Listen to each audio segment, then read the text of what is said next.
জনাব মঞ্জুর সাহেব, সম্মানিত সিনিয়র শিক্ষক সন্তোষপুর হুসাইনিয়া কাসিমুল উলুম মাদ্রাসা। আসসালামু আলাইকুম ওয়া রাহমাতুল্লাহি ওয়া বারাকাতুহু। হামিদান ওয়া মুসাল্লিমান আম্মা বা'দ। قال رسول الله صلى الله عليه وسلم لا يؤمن أحدكم حتى أكون أحب إليه من والده وولده والناس أجمعين।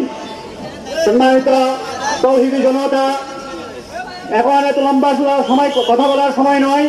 আমরা দ্ব্যর্থহীন কণ্ঠে ঘোষণা দিতেছি যে ফ্রান্সের এমুনেল ম্যাক্রো এবং যেই পত্রিকা ম্যাগাজিন শার্লি এবদোর যে কার্টুনিস্ট মোহাম্মদ আরবি সাল্লাল্লাহু তাআলা আলাইহি ওয়াসাল্লামের কার্টুন প্রকাশ করে যে 200 কোটি মুসলমানের অন্তরে আগুন জ্বালিয়ে দিয়েছে, এই আগুন ওই পর্যন্ত নিভবে না যতক্ষণ পর্যন্ত ফ্রান্সের সরকার এবং ওই কার্টুনিস্ট মুসলমানদের সামনে ক্ষমা প্রার্থনা না করে, ক্ষমা প্রার্থনা না চাই।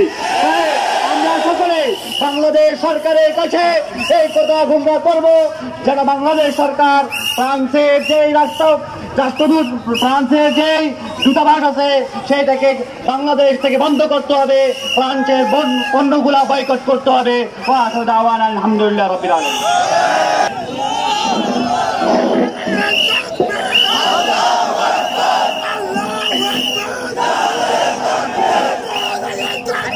আলামিন মাদ্রাসার মাওলানা নাজিমউদ্দিন ভূঁইয়া সাহেব, মদিনাতুল মাদ্রাসার মাওলানা ফয়সাল আহমদ সাহেব, গাতনানী মাদ্রাসার মাওলানা ইহসান সাহেব, সন্তোষপুর মাদ্রাসার মাওলানা মঞ্জুর সাহেব, বাউরিয়া রহমানিয়া মাদ্রাসার মাওলানা রিদওয়ান সাহেব, মাহমুদিয়া মাদ্রাসার মাওলানা সিরাজ সাহেব, ওনাদেরকে বিনীত অনুরোধ জানাবো আপনারা এই ব্যাংকের সামনে চলে যান।